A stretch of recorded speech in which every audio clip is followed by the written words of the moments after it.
അങ്ങനെ ഒരു സിറ്റുവേഷൻ ഉണ്ടാകാതിരിക്കാനാണ് ഞാൻ ഇയാളെ അറസ്റ്റ് ചെയ്തത്. ഞാനൊരു ഡ്രാമ കളിച്ചതാണെന്ന് മധുവിന് ബോധ്യമായിട്ടുണ്ട്. എന്നാലും കമ്മീഷണർക്ക് കേസ് കൊടുത്തത് എല്ലാവർക്കും തിരിച്ചടിയാവും. ഇനിയൊരു കോംപ്രമൈസിന് മധുവിനോട് ആര് സംസാരിക്കും? എങ്ങനെ സംസാരിക്കും?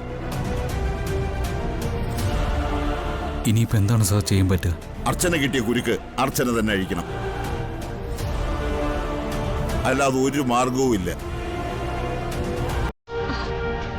സാറ് പറഞ്ഞാൽ മതി, ഞാൻ എങ്ങനെയെങ്കിലും അവളെ പറഞ്ഞ് സമ്മതിപ്പിച്ചോളാം. എങ്ങനെയെങ്കിലും ആ ചെങ്കൽ മധുവുമായി ഒരു സെറ്റിൽമെന്റ് ഉണ്ടാക്കി പ്രശ്നങ്ങൾ തീർക്കണം. അല്ലാതെ പരാതിയും കൊണ്ട് മുന്നോട്ട് പോയാൽ സച്ചിയുടെ ജീവൻ പോലും അപകടത്തിലാവും. ഇപ്പൊ ഞാൻ പറഞ്ഞത് എങ്ങനെയുണ്ട്? നിങ്ങളുടെ ജീവൻ മാത്രമല്ല, ഇപ്പൊ സച്ചിയുടെ ജീവൻ തന്നെ അപകടത്തിലാക്കിയില്ലേ? ഇനിയിപ്പോ വേറെ ഒന്നും ചെയ്യാനില്ല. ജാമ്യത്തിന് ഒരു നല്ല വക്കീലിനെ വെക്കണം. കോടതി വഴിയുള്ള നീക്കങ്ങൾ അവിടെ നിൽക്കട്ടെ. അർച്ചനയോട് കേസ് പിൻവലിച്ച് മധുവിനെ പോയി കണ്ട് മാപ്പ് പറയണം. അങ്ങനെ ചെയ്താൽ ഒരുപക്ഷെ കോംപ്രമൈസിനുള്ള സാധ്യതയുണ്ടാവും. ഇല്ലെങ്കിൽ മധു കറുപ്പുടുത്തിറങ്ങും. അതിനിടവരുത്തരുതെന്ന് അർച്ചനയോട് പറഞ്ഞേക്ക്.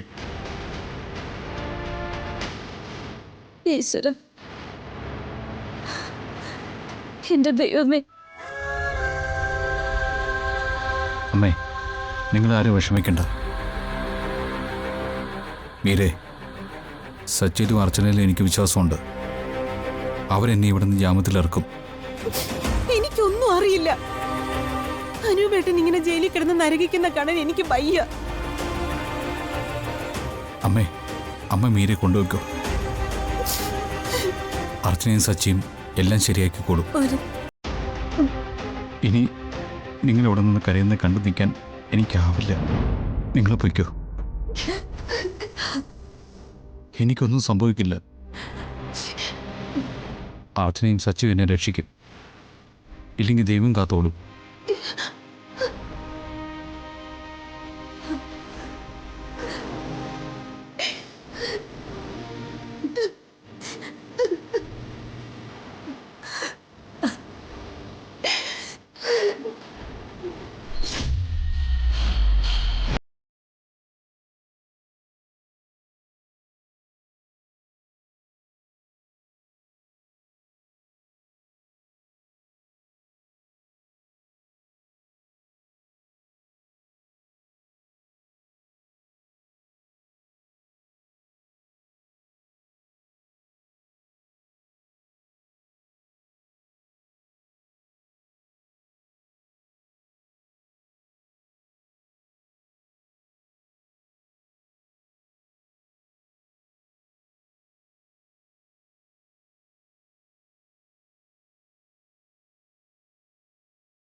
അവൻ നേരത്തെ എല്ലാം പറഞ്ഞു.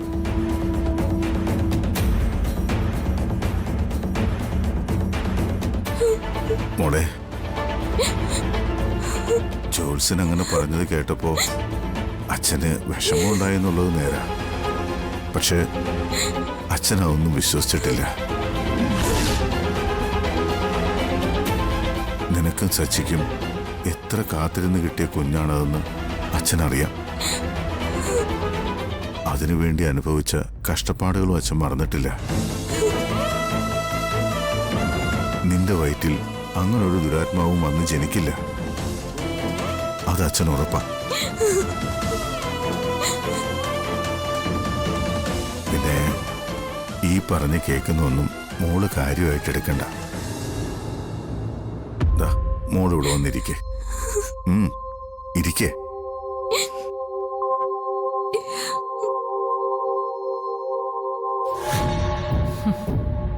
അത് ശരി. അപ്പൊ കിളവൻ ഇനിയും കാര്യങ്ങളൊന്നും വിശ്വസിച്ചിട്ടില്ല. എല്ലാം വിശ്വസിച്ചു എന്ന് കാണിച്ച് എന്നെ പറ്റിച്ചതായിരുന്നല്ലേ? മോളെ, മലമുകളിലെ ക്ഷേത്രത്തിൽ നീ നടത്തിയ പ്രാർത്ഥനകളും വഴിപാടും ഒന്നും വെറുതെ ആവില്ല. യാദൃശ്ചികമായി നമ്മുടെ വീട്ടിലും നിന്റെ വീട്ടിലുമൊക്കെ സംഭവിച്ച ചില കാര്യങ്ങളെല്ലാം കൂടി ചേർത്ത് നോക്കുമ്പോൾ എല്ലാവരും പറഞ്ഞ് ശരിയാണെന്ന് ഒരു നിമിഷം അച്ഛൻ ചിന്തിച്ചു പോയി. അതുകൊണ്ടാ ജോത്സ്യനെ പോയി കണ്ടത്. അത് ശരി. അപ്പൊ കിളവനെല്ലാം തുറന്നു പറയാൻ പോവാണ്. എല്ലാം കൂടി ഒരുമിച്ച് കണ്ടതിൻ്റെയും കേട്ടതിൻ്റെയും കുറച്ച് ടെൻഷൻ അച്ഛൻ്റെ ഉള്ളിൽ ഉണ്ടായിരുന്നു എന്നുള്ളത് നേരാ. ആ ടെൻഷൻ കൂടിയപ്പോഴാ എനിക്കിങ്ങനെ സ്ട്രോക്ക് വന്നത്. അല്ലാതെ വേറൊരു കുഴപ്പമില്ല മോളെ. എന്റെ വയറ്റിൽ ജനിക്കുന്ന ഒരു കുഞ്ഞു കാരണം നമ്മുടെ വീട്ടില് ദോഷം വരുന്നു എന്ന് കേൾക്കുന്നത് എനിക്ക് സഹിക്കാൻ കഴിയുന്നില്ല അച്ഛ.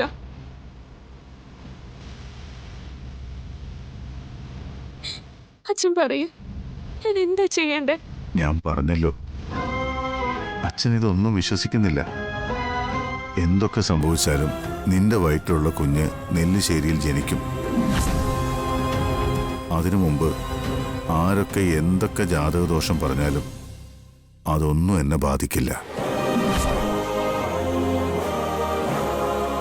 ഒരു കാര്യം ഞാൻ പ്രത്യേകിച്ച് പറയാം. ഈ സമയത്ത് നീ നിന്റെ ആരോഗ്യം ശ്രദ്ധിക്കണം. ആ മലയിലെ ക്ഷേത്രത്തിലെ പൂജാരി മോളോട് പറഞ്ഞ പോലെ എല്ലാ ഗുണങ്ങളോടും കൂടിയ ഒരു ആൺകുഞ്ഞ് മോൾക്ക് ജനിക്കും. കിളവൻ നല്ല ഒന്നാം തരം പണിയാണല്ലോ തന്നത്. ഞാൻ ഇതുവരെ ചെയ്തതും പറഞ്ഞതും എല്ലാം പാഴായി. ഇതെവിടെ വരെ പോകും നോക്കാം. മോളിതൊന്നും കേട്ട് മനസ്സ് തകരരുത്. ആ ജ്യോത്സ്യം പറഞ്ഞൊന്നും സത്യമല്ലെന്ന് വിശ്വസിക്കാനാ അച്ഛനിഷ്ടം. അങ്ങനെ സംഭവിക്കൂ. നെല്ലിശ്ശേരിയിലെ ആരും അത്രയ്ക്ക് വലിയ ദ്രോഹമൊന്നും ആരോടും ചെയ്തിട്ടില്ല. മോള് ധൈര്യമായിട്ട് ചെല്ല്.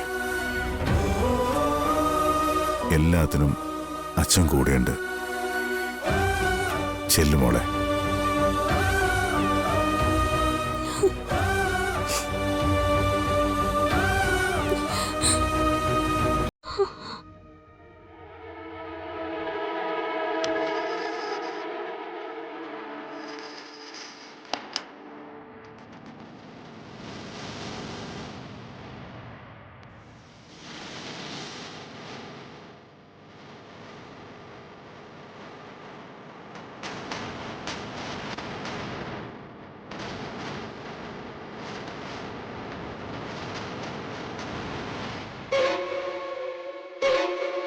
അച്ഛാ, അച്ഛൻ അർച്ചനോട് പറഞ്ഞെല്ലാം ഞാൻ കേട്ടു.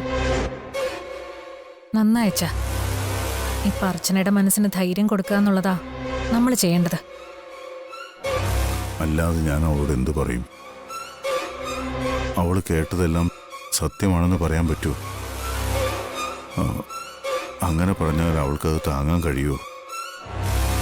അവളുടെ കണ്ണീര് കൂടി ഞാൻ എന്തിനാ കാണുന്നത്?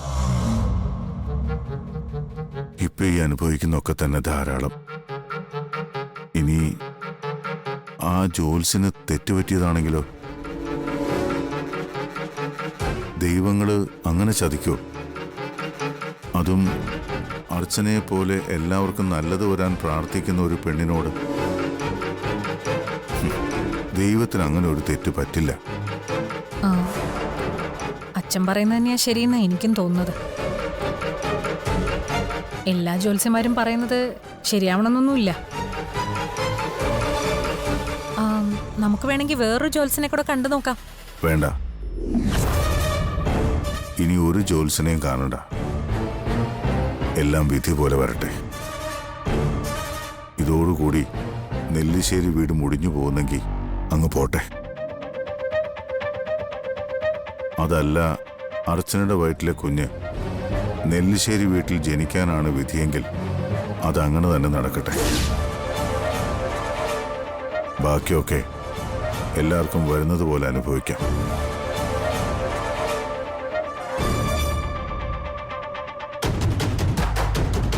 ഓ, അപ്പൊ കളി തിരിഞ്ഞു. കഥയിൽ പുതിയ ട്വിസ്റ്റായി. അവന്തികയുടെ എല്ലാ പദ്ധതികളും സേതുമാധവൻ പൊളിച്ചു. എടോ കിളവാ, ഇതിനുള്ള മറുപടി തനിക്ക് ഞാൻ തരുന്നുണ്ട്.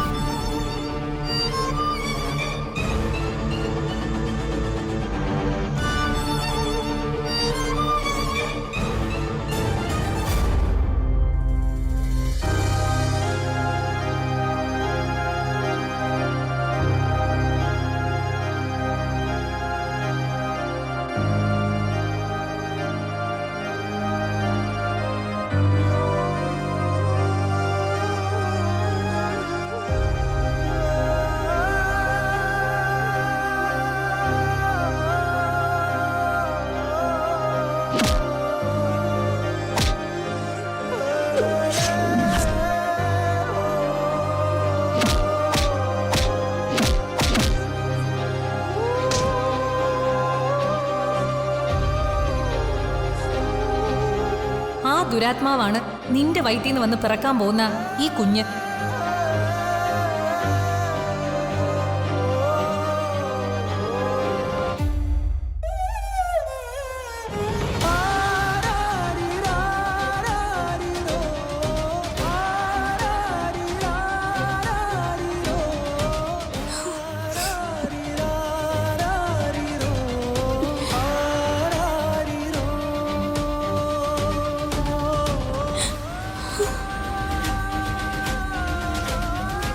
അർച്ചന, എന്തെറ്റോ താനെന്തിനെങ്ങനെ ഇമോഷണൽ ആവുന്നേ? നമ്മുടെ കുഞ്ഞിന്റെ ജാതകദോഷത്തിന്റെ കാര്യത്തിൽ പലർക്കും സംശയമുണ്ട് സച്ചേട്ടാ. അച്ഛനും ആ സംശയം ഉണ്ടായിരുന്നു. അച്ഛന് മാത്രമല്ല, കുടുംബത്തിൽ പലർക്കും ഇപ്പൊ ആ സംശയമുണ്ട്. അതുകൊണ്ട് കാര്യങ്ങൾ ഇനി ഇങ്ങനെ പോയാൽ പറ്റില്ല. താൻ എന്താ പറഞ്ഞോണ്ട് വരുന്നേ? വൃന്ദാവനത്തിലും നെല്ലിശ്ശേരിയിലും സംഭവിച്ചതെല്ലാം നമ്മുടെ കുഞ്ഞിന്റെ ജാതകദോഷം കൊണ്ടാണെന്ന് പലർക്കും സംശയമുണ്ട്. നമ്മൾ കേൾക്കാതെ പലരും അത് അടക്കം പറയുന്നുണ്ട്. അച്ഛനും അവധിയെടുത്തേയും കൂടി അതിനെക്കുറിച്ച് അന്വേഷിക്കാൻ ഒരു ജോത്സ്യന്റെ അടുത്ത് വരെ പോയി. ജോത്സ്യൻ നമ്മുടെ കുഞ്ഞിന് ജാതകദോഷം ഉണ്ടെന്ന് പറഞ്ഞു പോലും. ആ ടെൻഷനുള്ളിൽ വെച്ചോണ്ട് അച്ഛൻ ഇത്രയും ദിവസം നടക്കുകയായിരുന്നു. ജനിക്കാത്ത കുഞ്ഞിന് ജാതകദോഷം? വല്ല ജോത്സ്യൻ എന്തെങ്കിലും പറഞ്ഞെന്ന് വെച്ച് താൻ അതോർത്ത് വിഷമിക്കണ്ട. ഇവരിപ്പോ ഈ പറയുന്ന കാര്യങ്ങളൊക്കെ മാറും. നെല്ലിശ്ശേരി വീടിന്റെ ഐശ്വര്യമായിട്ട് നമ്മുടെ കുഞ്ഞു വളരും. അതൊക്കെ പിന്നീടുള്ള കാര്യങ്ങളാ. പക്ഷെ അങ്ങനെ ഒരു വിശ്വാസം അച്ഛന്റെ മറ്റുള്ളവരുടെ മനസ്സിൽ വേരുറച്ചു കഴിഞ്ഞാ പിന്നെ അതിനെ പിഴുതെറിയാൻ ആരെ കൊണ്ട് സാധിക്കില്ല. നമ്മുടെ കുഞ്ഞ് ജനിച്ചാലും പിന്നീട് നെല്ലിശ്ശേരിയിൽ സംഭവിക്കുന്നതെല്ലാം ആ കുഞ്ഞിന്റെ ദോഷമായിട്ട് വരും. അങ്ങനെ ഉണ്ടാവാൻ പാടില്ല. അതിനൊരു വഴിയേ ഉള്ളൂ. ഇപ്പോഴത്തെ ഈ പ്രശ്നങ്ങൾക്കെല്ലാം പരിഹാരം കാണണം.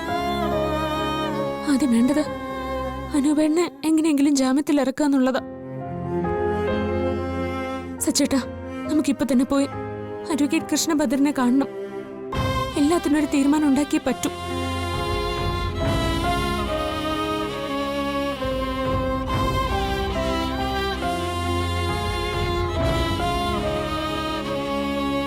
അപ്പോ ഒരു കോംപ്രമൈസിന് ഇപ്പൊ സാധ്യതയില്ല അല്ലേ? ഇല്ല, അയാളുടെ ഏക സഹോദരിയാണല്ലോ മരിച്ചത്. ഇങ്ങനൊരു കേസിൽ അയാൾ നമ്മളുമായി കോംപ്രമൈസ് ചെയ്യുമെന്ന് വിചാരിച്ചു തന്നെ തെറ്റായിപ്പോയി. അതുമാത്രമല്ല, കമ്മീഷണർക്ക് കേസ് കൊടുത്തതും അയാൾക്ക് ഇഷ്ടമായിട്ടില്ല. എല്ലായിടത്തും അയാളുടെ ആളുകളുണ്ട്. പോലീസ് സ്റ്റേഷനിലും പുറത്തും ജയിലിനകത്തും എല്ലാം. റിമാൻഡിലായി അനൂപേട്ടൻ ജയിലിലെത്തിയ അവിടെ വെച്ച് അയാളുടെ ആളുകൾ അനൂപേട്ടനെ ഉപദ്രവിക്കും. സർ, ഞങ്ങൾ എന്ത് വേണമെങ്കിലും ചെയ്യാം. എങ്ങനെയെങ്കിലും അനൂപേട്ടനെ ഒന്ന് രക്ഷിക്കണം. ആ ഒരു പ്രതീക്ഷയിലാണ് ഞങ്ങള് സാറിനെ കാണാൻ വന്നതും. ഈ മധുവിന്റെ കാര്യം അല്പം കോംപ്ലിക്കേറ്റഡ് ആണ്. പണ്ട് കോടതി മുറ്റത്ത് വെച്ച് ഒരു ഓപ്പോസിറ്റ് ഗ്യാങ് ലീഡറെ വെടിവെച്ച് കൊല്ലാൻ ശ്രമിച്ച കേസിൽ കോടതിയിൽ ഞാൻ അയാളെ ക്രോസ് ചെയ്തിട്ടുണ്ട്. പറയുന്നതിലും ചെയ്യുന്നതിലും അയാൾ ഉറച്ചു നിൽക്കും. അസാമാന്യമായ മെന്റൽ പവറാണ് അയാൾക്ക്. എന്തെങ്കിലും ഒരു വഴി കണ്ടേ പറ്റൂ സാർ. അനൂപിനെ നമുക്ക് ജാമ്യത്തിൽ ഇറക്കാം. പക്ഷേ 2 ദിവസത്തേക്ക് കോടതി അവധിയാണ്. അയ്യോ, 2 ദിവസം ലോക്കപ്പിനുള്ളിൽ കിടക്കുക എന്ന് പറഞ്ഞാൽ അത് വലിയ റിസ്ക്കാണ്. നിങ്ങൾ പറഞ്ഞ പോലെ പോലീസിനകത്തും അയാൾക്ക് തന്റെ ആളുകളുണ്ട്. അവർ വിചാരിച്ചാൽ പോലീസ് സ്റ്റേഷനിൽ എന്തും ചെയ്യാൻ പറ്റും.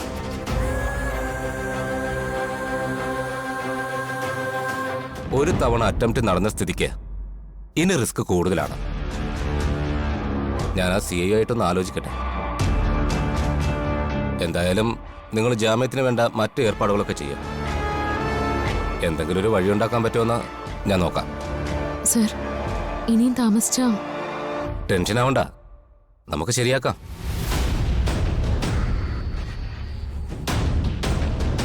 എന്നാ പിന്നെ ഞങ്ങൾ പൊയ്ക്കോട്ടെ സാർ. ശരി, വിവരങ്ങൾ ഞാൻ അപ്ഡേറ്റ് ചെയ്യാം. ശരി, വാ.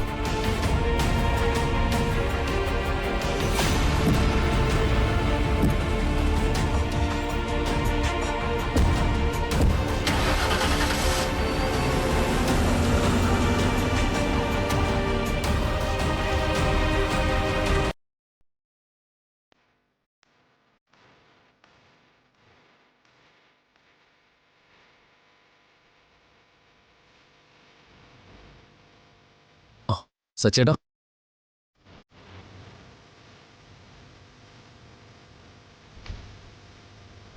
എന്താ ഈ കാര്യങ്ങളൊക്കെ?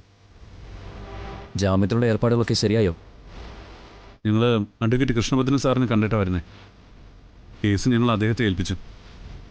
ജാമ്യത്തിൻ്റെ കാര്യം എത്രയും പെട്ടെന്ന് റെഡിയാക്കാന്നാ അദ്ദേഹം പറഞ്ഞത്. ജാമ്യം കിട്ടാൻ ബുദ്ധിമുട്ടുണ്ടായിട്ടല്ല, ആ ചെങ്കൽ മധുവിന്റെ പ്രശ്നം എങ്ങനെയെങ്കിലും സോൾവ് ചെയ്യണം.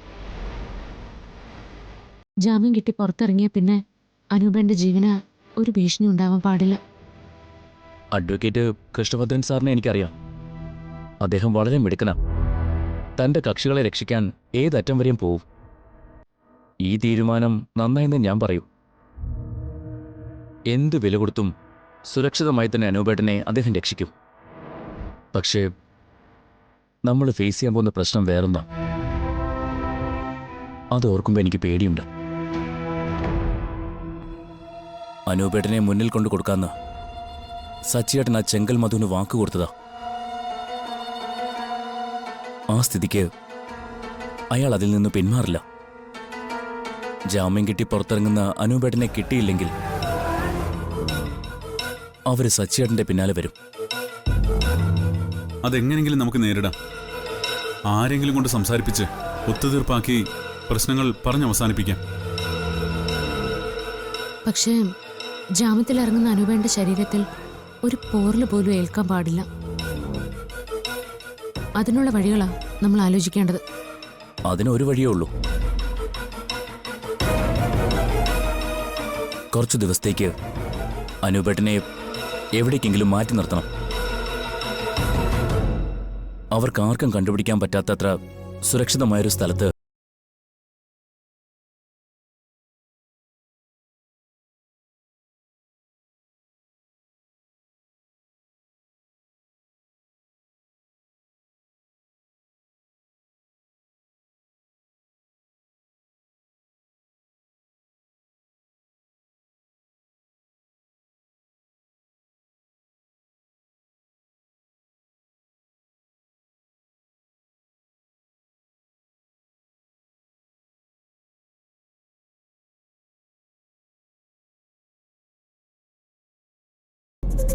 കുറച്ച് ദിവസം അനുപേട്ടനുമായി ഞാനും അവിടെ നിൽക്കാം.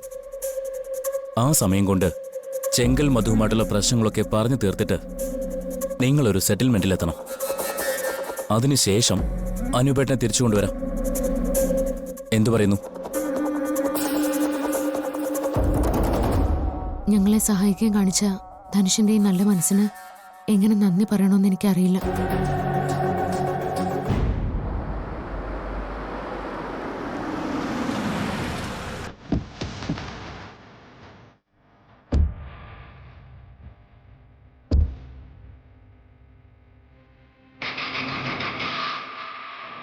വാ. സച്ചേട്ടാ, ഞങ്ങളിവിടെ എത്തിയണ്ണ. ആളിവിടെ തന്നെ ഉണ്ട്. കൊടുക്കാം. നിങ്ങൾക്ക് സംസാരിക്കും. ആരാ നിങ്ങളൊക്കെ? അയ്യോ, എന്നെ മനസ്സിലായില്ലേ? ഞാൻ തമ്പാൻ. വെറും തമ്പാനല്ല, ജയേഷ് തമ്പാൻ. ഇതെന്റെ ഹെൽപ്പറാ. ഞങ്ങൾ ചെങ്കൽ മധുവിന്റെ ആൾക്കാരാ. മധുവണ്ണ ലൈനിലുണ്ട്, സംസാരിക്കും. ദേ, ഞങ്ങൾക്ക് തീരെ സമയമില്ല. വേഗം സംസാരിക്കും.